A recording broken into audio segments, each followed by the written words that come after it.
Most people believe one thing about retirement taxes, that once you stop working, once that paycheck ends, and once you finally slow down, your taxes should go down too, right? And for a few years, that often looks true. You might glance at your tax return in early retirement years and think, this really isn't as bad as I expected. But here's what silently catches many retirees off guard. Their highest tax years do not happen during their career. They don't even happen right when they retire. They happen later. Often, it's in their 70s when the rules change, income stacks, and flexibility disappears. Not because they overspent, not because, the market failed them.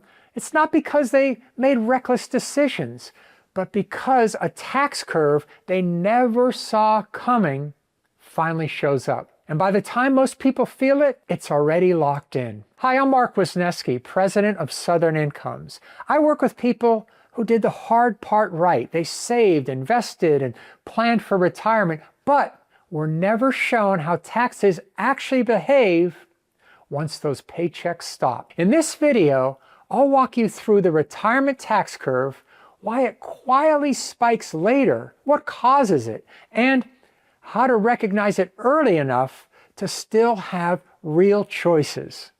If you find this helpful, like and subscribe. And if you want help mapping out your own retirement income and tax strategy before those rules start to work against you, you can book a time with me using a link in the description. Now, let's talk about the tax curve almost no one explains clearly. Part 1, what the retirement tax curve really is. Most people picture retirement taxes, as a straight line. High taxes while you're working, lower taxes once you stop. But retirement taxes do not behave in a straight line. They behave like a curve. So for many retirees, I'd say the pattern might look something like this. Relatively high taxes during working years, lower taxes in early retirement, then a steady rise followed by a sharp spike later in life. And what's important here is this. That spike often happens after you've lost the ability to really change all that much. This curve doesn't show up because someone failed to plan. It does show up because most retirement plans are focused just on accumulation, not distribution over time. Part 2, why taxes often feel low at first. Early retirement can feel deceptively comfortable from a tax perspective. I talk to many people in their 60s and they're like, taxes? I've got that one covered. But you may not be taking Social Security yet. You're not required to take withdrawals from retirement accounts yet. You might be living off of cash or brokerage assets. You might even be earning part-time income. So on paper, taxable income looks low. And psychologically, that creates confidence. Many retirees think, maybe we worried about taxes too much. Maybe this won't be a problem for us after all. Or we'll deal with it later if we have to. The problem is that later is when flexibility starts disappearing. These early years, often your late 50s through your mid 60s, are usually the most adjustable years of retirement. But because taxes feel calm, many people don't act. They assume the future is going to look like the past. It rarely does. Part 3, the quiet income stack that causes that spike. The retirement tax curve doesn't spike because of one event. It spikes because income sources silently stack on top of each other. So here's what typically turns on over time. Social Security begins, retirement account withdrawals increase, required distributions eventually kick in.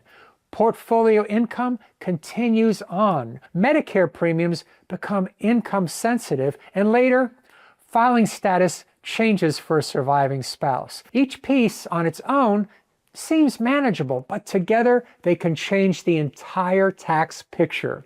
And the most important thing to understand is this. Once those income sources are turned on, they're very, very difficult to turn off. Part 4, required distributions, the pressure point. Required distributions are one of the biggest drivers of the retirement tax spike. If people in their late 60s said, "I've got this covered," well, when people hit their late 60s or even their early 70s, now they're looking at an imminent tax time bomb that's coming their way and about to hit their tax return, and they say, "Oh crap." This is when they're forced to take income whether they need it or not. I often hear retirees without a plan say, well, our income is covered, or we don't actually need to pull this money out now. Well, it just goes right back into savings, right? But from a tax standpoint, that does not matter. That income still shows up on your tax return. And once it does, it can push you in the higher tax brackets, increase the taxation on your Social Security, trigger higher Medicare premiums, reduce your control for your future years. This is usually when retirees without a plan finally realize, I thought retirement would give me more control. Instead, it feels like these rules are controlling me. Part 5, Social Security's tax interaction. Social Security is often misunderstood. It's commonly described as tax-free or even maybe mostly tax-free, but the reality is more nuanced. Social Security becomes taxable based on your other income. As retirement account withdrawals increase, something subtle happens. More of your Social Security becomes taxable, and each additional dollar of income can cause more than $1 to be taxed. It's true. Your effective tax rate silently rises. This doesn't feel dramatic in any single year, but over time, it meaningfully shifts your tax curve up and up and up. And most retirees don't see it coming because it's happening in the background. Part 6, Medicare premiums, the hidden tax layer. Most retirees don't really think of Medicare premiums as a tax, but they certainly behave like one. Higher income can trigger higher monthly premiums, sometimes significantly higher. These increases apply for an entire year, are not optional, they're not deductible, and they often arrive after those income decisions have already been made. Many retirees first notice of this as a letter that arrives, not during their planning, but by then the income that triggered it is already locked in.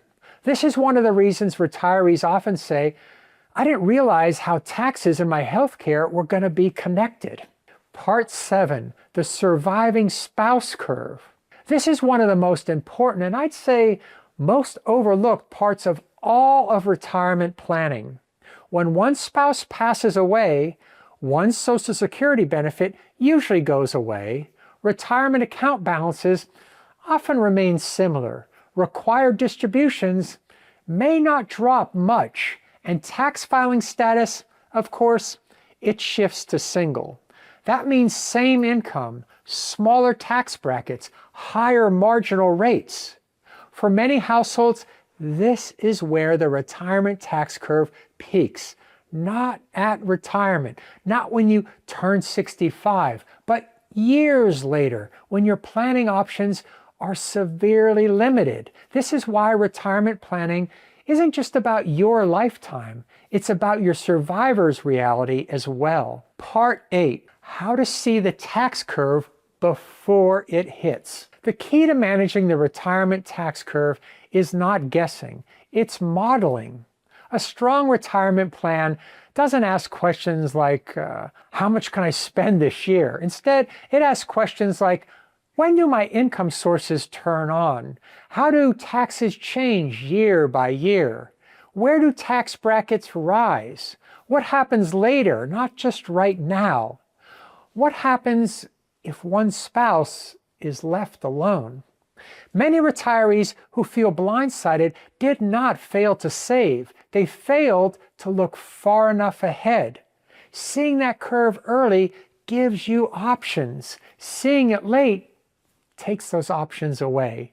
One of the hardest things about retirement taxes is that they don't feel dangerous when you still have time. The early years look fine. The numbers seem manageable. Nothing feels urgent. But the tax curve doesn't ask for your permission before it starts rising. It follows the rules, not your intentions.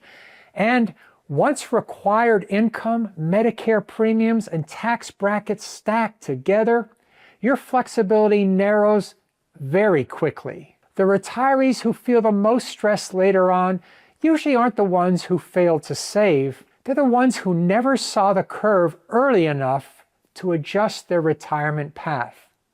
The good news is this: if you're still a few years away from those pressure points, or even if you're just entering them now, planning ahead can make a meaningful difference in how much control you can still keep.